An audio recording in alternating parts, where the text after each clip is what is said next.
네, 취업에다 집 마련까지 생활에 치여서 먹고 살기 어려운 도심을 떠나 농촌으로 가는 2030 세대가 늘어나고 있습니다. 이 귀촌인의 무려 절반이 2030 세대라고 하는데요. 자세한 내용 이슈 시프 체크해서 알아보겠습니다. 리서치 배정찬 본부장 모셨습니다. 안녕하십니까? 안녕하십니까? 네. 참, 최근에 귀농과 귀촌을 택하는 이들이 늘어나고 있다고 그럽니다. 이거 왜 그러는 거죠? 네. 한창 유행했던 이 노래의 가사 중에 저 푸른 초원의 그림 같은 집을 짓고 옛날 남진 씨가 부르는 네. 기억나실 것 같은데 70년대인가? 이 전원주택 하면 또 낭만 아니겠습니까? 예.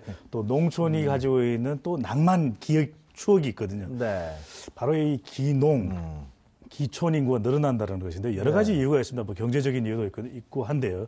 그렇지만 이 본격적으로 이 농촌으로 향하고 또 농사를 짓는 그런 기농 기촌 인구가 늘어나고 있습니다. 2015년에 비하면 2016년에 1년 동안 한 지역에서 살다가 면에 이 농촌 지역으로 이동을 하는 기촌 인구가 약 1.6% 늘어나서 한 32만 가구가 넘어섰고요. 예. 귀농의 경우에는 기촌에서 농사를 짓는 경우입니다. 그렇겠네요. 이 경우도 2015년에 비하면 7.7% 늘어나서 이 13,000여 가구가 되었습니다. 네. 상당한 숫자라고 봐야 될 것 같은데요.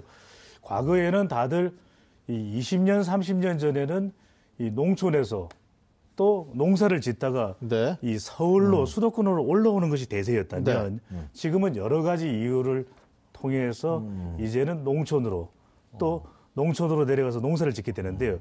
귀촌하고 귀농의 차이는 귀농 가서 농사를 직접 짓는 거고. 그렇습니다. 귀촌은 그냥 한 지역에서 1년 이상 살다가 면이라고 한다면 이게 행정구역상으로 농촌에 해당되는 그런 이 분류를 하게 되거든요. 그래서 그런 것으로 이제 기촌 인구가 되는 것이고 기촌이 되는 것이고 좀 행정적인 통계가 그렇습니다. 강하군요. 기촌에서 이제 실제적으로 이 농업과 이 농사와 관련되는 이런 기록이 있습니다. 여기에 이제 등재가 되는 사실상 이 농업에 종사하거나 농업을 겸업하는 인구가 바로 이제 기농 인구가 되는 것인데요.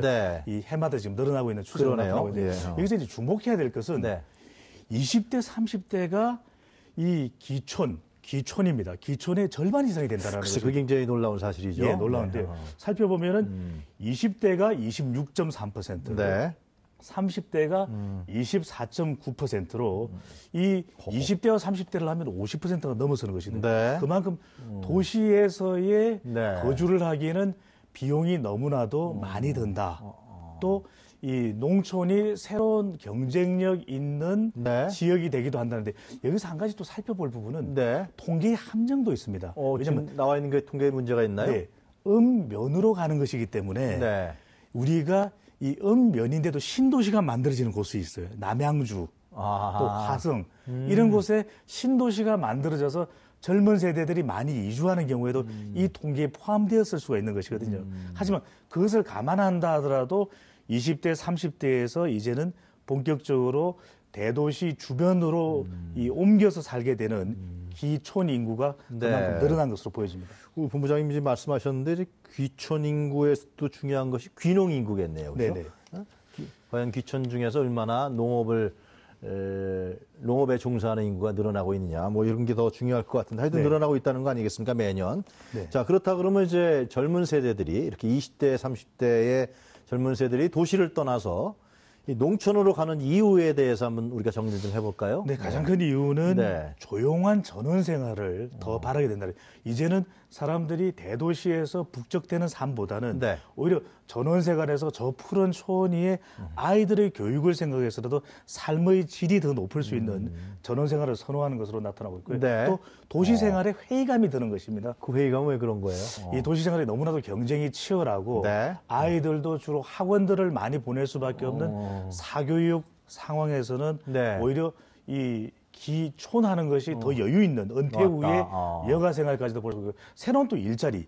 우리가 4차 산업혁명도 이야기하지만 6차 산업이라고 해서 이 농업의 다른 기술적인 요소가 집약돼서 새로운 경쟁력이 있는 산업이 되는 것이 또 새로운 이 농촌 네. 분야에서의 경쟁력이거든요. 네. 바로 그것을 꿈꾸기도 하고 또 농사일이 좋다라고 하는 다른 갖가지 이유들이 세 보태져서 번째 이유는 은퇴 후의 여가 생활이네요. 요거는 좀 나이가 드신 분들 그렇습니다. 이제 얘기네요. 50대의 경우에는 또 기촌을 하지만 기농 인구가 가장 많은 연령대가 50대입니다. 네. 그러니까 이제 도시에서의 이제 첫 번째 본인이 선택한 직업을 마무리하고 네. 은퇴하는 경우에 농사를 제2의 삶으로 선택하는 기농 인구가 늘어나는 경우에는 은퇴 후에 농사를 지으면서 보다 더 여유 있는 생활을 하실 네 수도 번째로는 있거든요. 지금 통과에 나온 것처럼 새로운 일자리 문제. 그렇습니다. 아까 네. 6차 산업혁명과 관련된 겁니까, 이거는? 그렇습니다.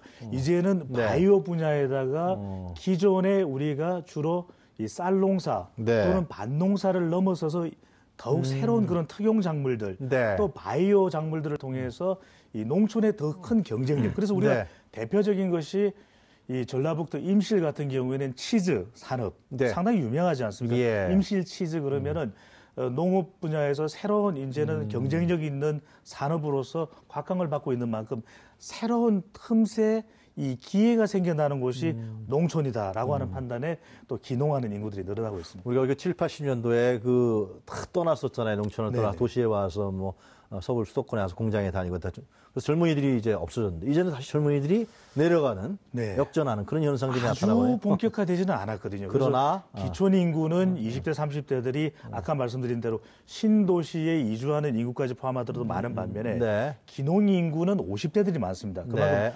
도시에서의 직장 생활을 마무리하고 농촌으로 이동을 해서 좀 더 경제적으로 여유 있는 생활을 하면서 이제 농사를 짓게 되는 경우들이 많은데 앞으로는 말씀하신 것처럼 더 많은 경쟁력 또 더 많은 기회들이 농촌에서 생겨날 수 있다는 점에서 앞으로 이동하는 기농 인구들도 점차로 늘어날 것으로 것이다. 전망이 됩니다. 네. 이런 지금의 우리 본부장님이 분석하신 경향성을 봤을 때는 네. 그럴 수 있는 가능성이 있어 보인다라는 거 아니겠습니까? 그렇습니다. 결국은요. 네. 자, 어느 지역을 더 선호합니까? 지역이 있을 것 같은데 뭐 네, 전라도가 가장 있고 선호하게 경상도가 되는 있고 지역의 예. 특징이 있습니다. 예. 일단 우리가 기촌한다라는 것은 네. 그만큼 삶의 질을 높인다는 것인데 이 집값은 도시보다도 저렴하면서도 수려한 자연 경관을 원할 수밖에 없거든요. 예. 그런 지역이면 역시 수도권 아닌 이외 지역이 될 텐데요.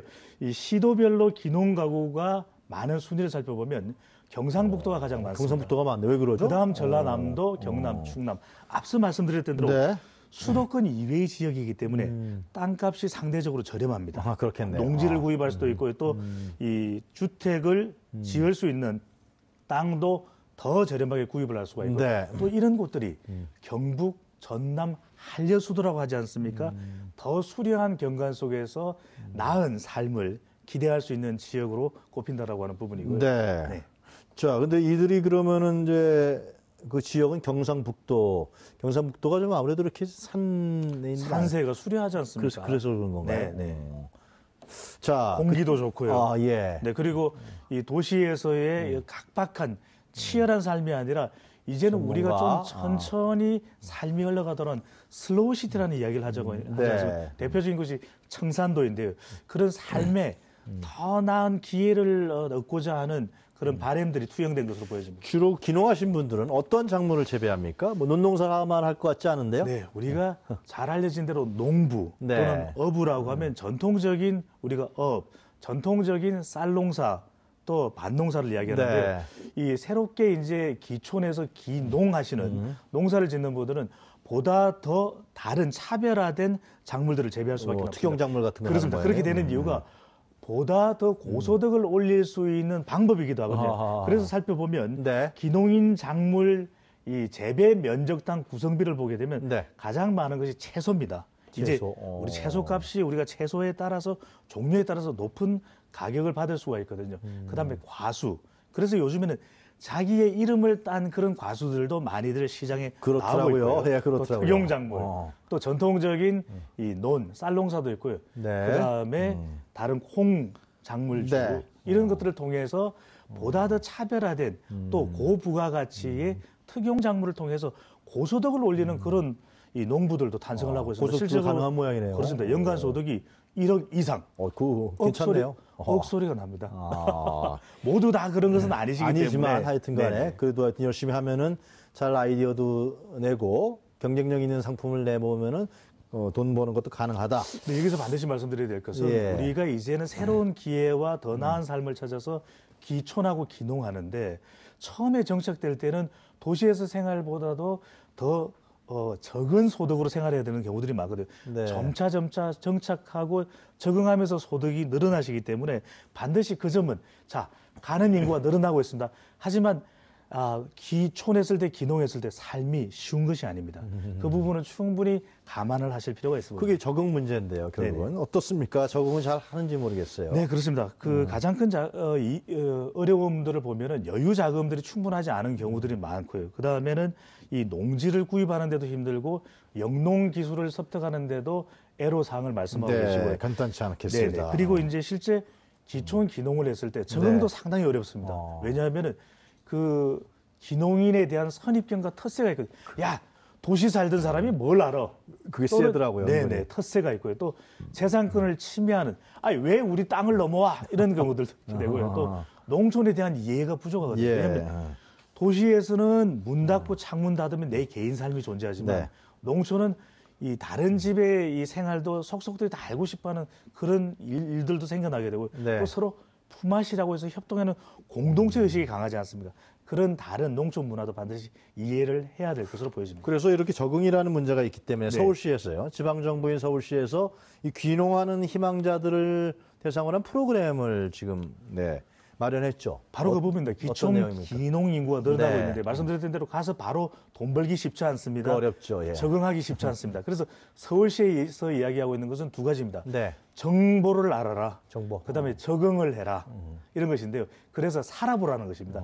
체류형 기농이라고 해서 네. 서울시와 특약을 맺은 구례군 같은 곳에 가서 직접 살면서 체험을 해보실 수가 있습니다. 이런 뜻이 있는 분들은 직접 가서 살아보시면서 기농, 농사를 지어보는 한 달, 두 달 이렇게 해봐라 그런 그렇습니다. 건가요? 경험을 해보실 수가 있기 때문에 그래서 생활을 해보시면 네. 이제 과연 내가 가는 것이 맞겠다, 맞지 않겠다를 네. 판단하실 수가 있거든요.